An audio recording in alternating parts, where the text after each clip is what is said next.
Most welcome. आज हम बात करेंगे पैंडेमिक डिजीज। तो एक विश्वव्यापी महामारी के बारे में बात करेंगे। आज कोविड-19 से देश प्रभावित है। इससे ठीक 100 साल पहले भी एक डिजीज आई थी इसी वायरस की वजह से, जिससे पूरा विश्व थर्रा गया था। बड़े बड़े मिसाइल, अंतरिक्ष पर कब्जा करने वाले, देशों पे कब्जा करने वाले, बड़ी बड़ी सेना रखने वाले सभी के सभी देश उस समय भी धराशायी हो गए थे और आज भी धराशायी है। तो ये प्रकृति का कमाल है कि जब प्रकृति अपने को मेंटेन करने का काम करती है, अपने को रिचार्ज करती है, तो कुछ भी कर सकती है। तो उसी की एक कृति आज से 100 साल पहले आई थी और उसने पूरे विश्व में महामारी फैलाई थी। आज उसी महामारी की बात करेंगे। उस समय उस महामारी का नाम था स्पेनिश फ्लू। तो इसका नाम स्पेनिश फ्लू क्यों पड़ा, इसके बारे में बात करेंगे। तो सबसे पहले हम बात करते हैं, उस डिजीज का नाम था स्पेनिश फ्लू। ये डिजीज बेसिकली जो स्टार्ट हुई थी पैंडेमिक डिजीज, वो जनवरी 1918 से 1920 दिसंबर तक लगभग इसका पीरियड रहा। तो जो डिजीज थी उसे कहा जा रहा था इन्फ्लुएंजा, और जो वायरस का स्ट्रेन था वो था इन्फ्लुएंजा ए का H1N1 स्ट्रेन था।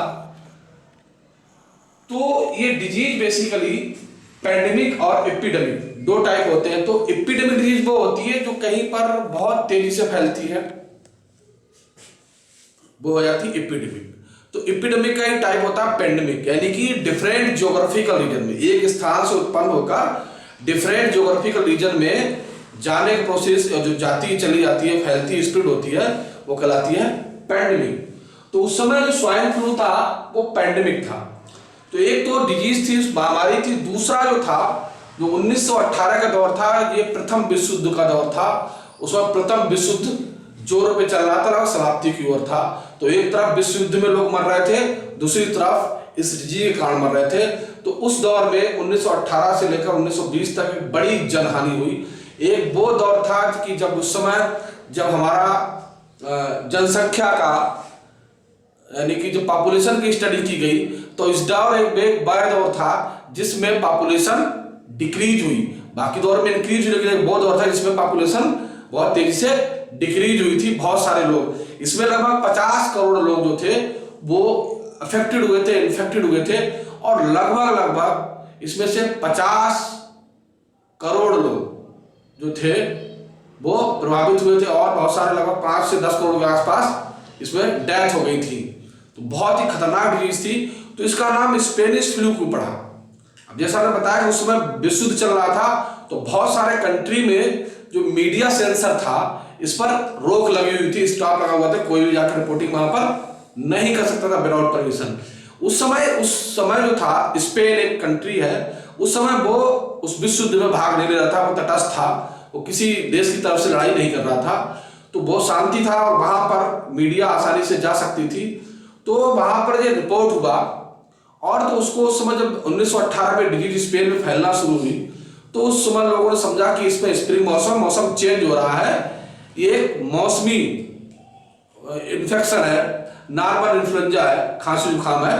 तो इस पर ध्यान नहीं दिया। धीरे धीरे वो क्या होगा, प्रभावित हो गया। लोग जो छोटे एज के और बड़ी एज के लोग थे, यानी कि जो एबव 60 थे उनको, और जो बच्चे थे उनको इन्फेक्शन हुआ, उससे डेथ होना शुरू हो गई, तेज बुखार हो गया, निमोनिया हो गई, इस जैसे कैरेक्टर्स आते चले गए। तो चूंकि ये डिजीज स्पेन से उत्पन्न नहीं हुई थी, उस समय एक रहस्यमय डिजीज थी, ये बहुत से देशों में फैल चुकी थी। चूंकि उस समय जो था, युद्ध चल रहा था, तो कोई भी कंट्री नहीं चाहता था कि ये बात पब्लिक को और आर्मी को पता चले कि एक महामारी फैल चुकी है या इस तरीके का एंडेमिक कोई डिजीज है। क्यों? वो नहीं चाहते थे कि जो मोर्चे पर जो लड़ाई में लगे हुए सैनिक हैं उनका मनोबल कम हो।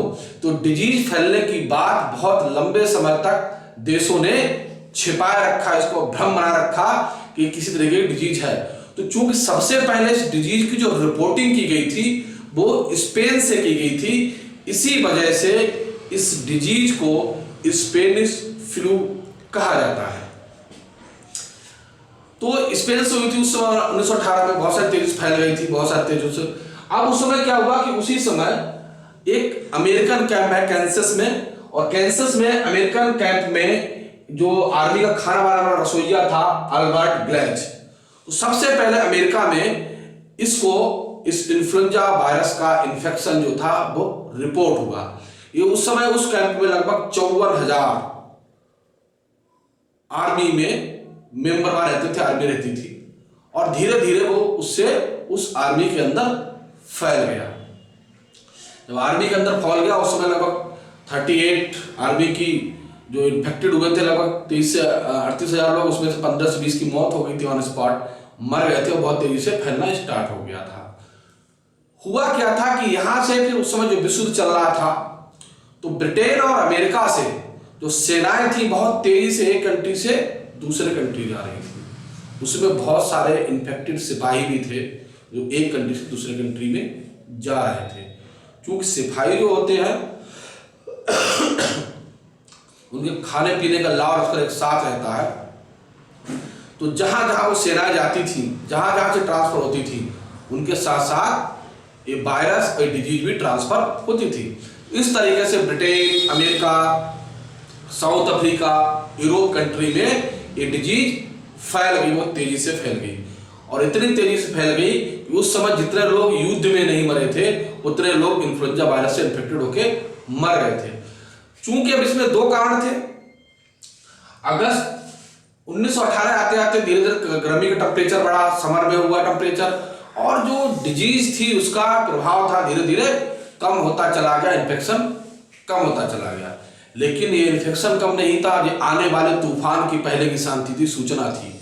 सितंबर में, यानी कि जब एक तरफ देखा जाए कि जनवरी से अगस्त तक एक चरण पूरा हो गया था इन्फेक्शन का, सेकंड चरण स्टार्ट होता है जो सितंबर से लेकर नवंबर तक, दिसंबर तक चला था। सेकंड चरण में क्या हुआ कि जो इन्फ्लुएंजा वायरस था इसने अपना म्यूटेंट डेवलप कर लिया, अपना स्ट्रेन का कैरेक्टर चेंज कर लिया इसने। पहले जो जहां बुजुर्गों को, बच्चों को, इस चाइल्ड्स और ओल्ड एज लोगों को अटैक कर रहा था, मार रहा था, इसने क्या करा, धीरे धीरे स्ट्रेन बहुत घातक होता चला गया, बहुत विषैला होता चला गया। यानी कि यहाँ तक कि जो यंग ब्लडेड लोग थे, यंग युवा थे, जो 25 से 35 ईयर ग्रुप के बच्चे थे, उनको भी इसने इन्फेक्टेड करके मौत के घाट उतारने का काम स्टार्ट का। कारण क्या था कि ये वायरस बेसिकली क्या करता था, मनुष्य के जो युवा थे उनके नर्वस सिस्टम को सीधे डैमेज कर देता था, जिससे लोगों की इससे पहले डॉक्टर ट्रीटमेंट करे, समझ में आए, वो मौत के मुंह में चला जाता था। तो यहां पर दूसरा अटैक हुआ, तो ये पूरा जो था 1900 दिसंबर तक ये दूसरा चरण पूरा हुआ। तीसरे चरण में क्या हुआ, तीसरा चरण और घातक हो गया। तीसरे चरण में डिजीज जो थी वो ऑस्ट्रेलिया के अंदर पहुंच गई और वहां जाकर इसने कहर ढालना शुरू कर दिया। इस तरीके से क्या हुआ कि धीरे धीरे पूरे विश्व में फैलती चली गई। अब हम बात करें इंडिया में, तो ये डिजीज इंडिया में 29 मई 1918 यानी कि 29 मई 1918 को आई, मुंबई के द्वारा। हुआ क्या था कि द्वितीय विश्व युद्ध से जब निपट रहा था तो सैनिक जो थे वापस लौटे थे भारत के सैनिक जो गए हुए थे ब्रिटेन के, और वहां से लौटने के बाद ये जो मुंबई बंदरगाह था उस समय भी भीड़ भरा जगह रहती थी, काफी आवागमन था, व्यापारिक केंद्र था मुख्य भारत का, तो यहाँ बहुत सारे विदेशों से जहाज जाते थे। तो लगभग 48 घंटे तक जहाज वहां पर खड़ा रहा, उसमें सैनिक भरे हुए थे जो युद्ध से लौट कर आए थे।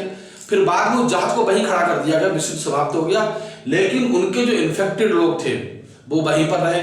तो सबसे पहला जो रिपोर्ट किया गया था वहां पर जो बंदरगाह की जो पोर्ट की वहां पर जो सुरक्षा में लगे हुए पुलिसकर्मी थे, सबसे पहले 29 मई को उनमें इन्फ्लुएंजा की शिकायत रिपोर्ट की गई और उनको एडमिट करा गया। तो उस समय धीरे धीरे वहां पर फिर क्या, बाकी मुंबई शहर में पूरे फैल गया और लगभग वहां पूरे कंट्री में लगभग 2 करोड़ लोग इंडिया में प्रभावित हुए थे, इनकी डेथ हो गई थी, बहुत सारी डेथ हो गई थी। यानी उस समय की आबादी का 6% पॉपुलेशन डिजीज के कारण मर गई थी। तो उस समय इसमें कहर ढाया गया। तो ऐसी डिजीज जो बहुत बड़े ज्योग्राफिकल रीजन में फैलती है वो क्या कहती है, पैंडेमिक डिजीज कहलाती है। उस समय देश कंट्री बहुत सारे डेवलप भी नहीं थे, बहुत सारी चिकित्सा सुविधाएं भी नहीं थी, तो उस समय जो बच सकते तो बच गए, बाकी जो लोग मरे थे वो चिकित्सा के अभाव में, दवाओं के अभाव में, वैक्सीनेशन ना होने के कारण, बहुत सारे कारण थे जिनके कारण लोग मर गए थे। तो बात उस समय हमारे देश में अंग्रेजों का शासन था, अंग्रेजों को समझ में नहीं आ रहा था हम क्या करें, इस डिजीज को कैसे रोकें, किस तरीके से फैल रही है। तो उस समय पर उन लोगों ने क्या किया कि जो यहाँ के क्षेत्रीय संगठन थे, एनजीओ थे, जो क्षेत्रीय वैद्य लोग थे, दवा किस तरीके से मेडिसिन का ट्रीटमेंट करते हैं, किस तरह का थेरेपी अपनाते हैं, उनका सहयोग लेके इस डिजीज को रोकने में सहयोग लिया उनका। तो उस समय क्या था, उस समय भी जो डिजीज को रोकने का कारण था, बचने का कारण क्या करा कि लोग घरों में रोक दिए गए कि आप बाहर ना निकलें, स्कूल, कॉलेज, चर्च, मंदिर, मस्जिद सब बंद कर दिए गए थे, सिनेमा घर बंद कर दिए थे, पिकनिक स्पॉट बंद कर दिए गए थे, कॉलेज स्कूल सब बंद कर दिए गए थे। और फिर क्या क्या आ गया कि लोग मास्क लगा के चले, दूसरे से मिले नहीं, गांव के रास्ते बंद कर दिए, गांव को सील कर दिया गया था। इस तरीके की बहुत सारी योजनाएं उस समय अपनाई गई थी डिजीज को रोकने में। तो उस समय ह्यूमैनिटी की बहुत बड़ी हार्मफुल हुई थी। उसी समय इसी तरीके का एक दूसरा वायरस आया था, इन्फ्लुएंजा वायरस 2009 में, वो था स्वाइन फ्लू वायरस। उसमें बहुत बड़ी संख्या में लोग मरे थे, तो वो इन्फ्लुएंजा वायरस था। इस समय वर्तमान में चल रहा है कोविड-19, इसको हम नेक्स्ट वीडियो में इस पर बात करेंगे। तो जो कोविड-19 है और ये वायरस है, तो लगभग इनसे मिलती जुलती बहुत सारी चीजें हैं, लेकिन जो पेंडेमिक डिजीज हैं उनसे बचाव का एक ही रास्ता है कि सरकार के द्वारा, शासन के द्वारा जो निर्देश दिए जाते हैं, बचाव की जो नियम बताए जाते हैं, उनका सभी को पालन करना चाहिए, घरों में रहना चाहिए, दूसरों से नहीं मिलना चाहिए, मास्क का प्रयोग करना चाहिए, कम से कम यात्राएं करनी चाहिए, घर से बाहर नहीं निकलना चाहिए, इनका पालन बड़े स्तर पर करना चाहिए, क्योंकि ये ह्यूमैनिटी की सुरक्षा के लिए है, किसी सरकार या किसी के अपना मतलब नहीं है। हर सरकार चाहती है कि हमारी प्रजा सुरक्षित रहे, तो प्रजा को भी सरकार के नियमों का पालन करना चाहिए।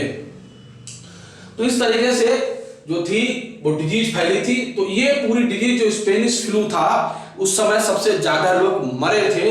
लगभग ये 2 साल इसका कहर चला। 2 साल में लगभग 50 करोड़ लोग उस समय इन्फेक्टेड हो गए के मर गए थे, और टोटल बहुत सारे लोग थे उसमें, इंडिया में बहुत सारी जनहानि हुई।